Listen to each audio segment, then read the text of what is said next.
8 signs of a narcissistic communicator. Be on the lookout for these clues before you're manipulated. Have you ever found yourself in a conversation that felt more like a monologue, one where your thoughts and feelings seemed to vanish into thin air? You may be dealing with a narcissistic communicator. These individuals can manipulate conversations to showcase their superiority while sidelining your voice and emotions. In this video, we'll uncover the 8 telltale signs of narcissistic communication, empowering you to recognize these traits before they pull you into their self-centered web. Welcome back to our channel Psychology in Depth. If this video resonated with you, please like, share, and subscribe for more insights on navigating complex relationships and empowering yourself. Now, let's dive in and learn how to protect yourself from being manipulated and regain control of your conversations. The DSM-5 defines narcissistic personality disorder as a pervasive pattern of grandiosity in fantasy or behavior, need for admiration, and lack of empathy, beginning by early adulthood and present in a variety of contexts. In our highly individualistic, materialistic, and status-driven society, narcissism is a pervasive and often destructive phenomenon. Many chronic narcissists communicate in ways to demonstrate their false superiority, conceit, and entitlement, and to manipulate, exploit, and control relationships. Here are 8 common traits of a narcissistic communicator. Some people may occasionally be guilty of the traits below, which might not be a major issue. A chronic narcissistic communicator will habitually engage in one or more of the following machinations. They remain unaware of, or unconcerned with, how their character flaws and relational shortcomings affect others. Narcissistic communication does not always mean the speaker is a pathological narcissist. Some people simply have poor communication skills. However, if an individual continues to communicate in the following ways even after becoming aware, and persists in marginalizing, invalidating, and/or manipulating others, there's a good chance you may be dealing with a narcissist. 1. Hoarding conversation time. Healthy conversation is a two-way street, with each party taking turns speaking and listening with mutual interest. A narcissist communicator allows little or no space for others. They dominate and hoard conversation time by focusing primarily on what they want to talk about, holding court, while paying little or no interest to other people's thoughts, feelings, and priorities. In a real dysfunctional sense, the narcissist communicator is self-centered and self-absorbed. 2. Controlling conversation topic. That's enough of me talking about myself. Let's hear you talk about me. In addition to hoarding conversation time, narcissistic communicators also tend to control and direct conversation topics. They focus on what they want to talk about, the way they want to talk about it, with little or no consideration for alternate views. Other parties in the conversation are not treated as equitable communication partners. Even when the other person manages to get a point of view in, the narcissist communicator may listen briefly, acknowledge little or none, and change the topic right back to her or himself. 3. Frequently interrupts.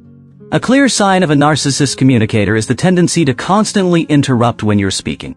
This is done either to cut you off in order to put the attention and control back to him, or to correct, judge, minimize, and/or invalidate what you're saying. By frequently interrupting, the narcissist communicator also reinforces her or his false sense of conceit and entitlement. 4. Unempathetic listening. You're sick? But what about driving me to the mall?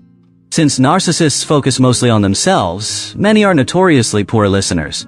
Signs of poor listening include the aforementioned traits of hoarding time, monopolizing topics, and being rude with interruptions. Significantly, narcissistic communicators often show a remarkable lack of acknowledgement or validation for what the other person has said, even when what is shared is important, personal, and/or vulnerable. Little or no regard is shown for who you are as a human being. This striking lack of connectedness with others often explains why many narcissists have few genuinely healthy and loving close relationships. 5. Excessive aggrandizement and self-praise. My fiancé and I each drive a Mercedes. The best man at our upcoming wedding also drives a Mercedes. Face-to-face or in social media, narcissist communicators often enjoy flaunting, bragging, humble bragging, or dramatizing their supposedly envy-worthy lifestyle, praiseworthy achievements, attention-worthy dramas, and status, trophy-worthy relationships. Communication becomes a living advertisement and billboard of oneself. Unfortunately, such grandiose exhibitionism frequently betrays a hollowness within, beset by insecurities, uncertainties, and fear. One may compensate for emptiness on the inside by boosting oneself superficially on the outside. What my mother displays in public and how she really is are very different. 6. False superiority complex. Once again, I save the day. Without me, they're nothing. Having a false superiority complex is one of the most toxic traits of narcissism, whether it is extroverted, arrogant conceit, or introverted, quiet smugness. Since narcissism is often a desperate attempt to cover up inner inadequacy, what Thoreau calls quiet desperation. Some narcissists cannot feel good about themselves unless they put others down. To this extent, the narcissist may pathologically feel compelled to marginalize, judge, belittle, minimize, make fun of, and/or discriminate. Without targeting victims to be their inferior, many narcissists feel like nobodies.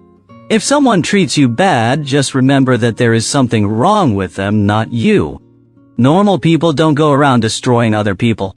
7. Know-it-all and unsolicited advice. Since many narcissists believe they know better, they may frequently expound and pontificate as a know-it-all to prove their self-imagined importance. A related type is someone who offers boorish and unsolicited advice, even when highly inappropriate.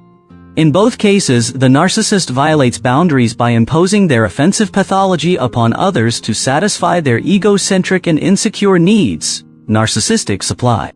8. Manipulation or using others as extension of self. My ex-boyfriend rarely showed interest in me, unless he wanted something from me. This final characteristic of narcissistic communication is also one of the most destructive, where one communicates to manipulate and exploit others for selfish gain.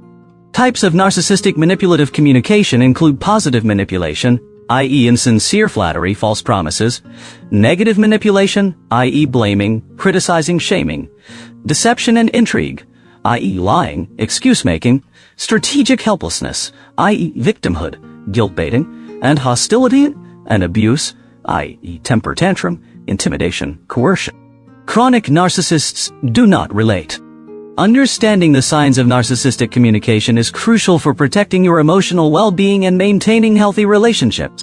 By recognizing these traits like hoarding conversation time, lacking empathy, and manipulating others, you empower yourself to navigate interactions more effectively.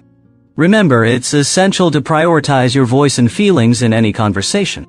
As you become more aware of these behaviors, you can set boundaries and foster more balanced and fulfilling communication. Don't let a narcissistic communicator overshadow your worth. Embrace your perspective and reclaim your narrative. Thanks for watching.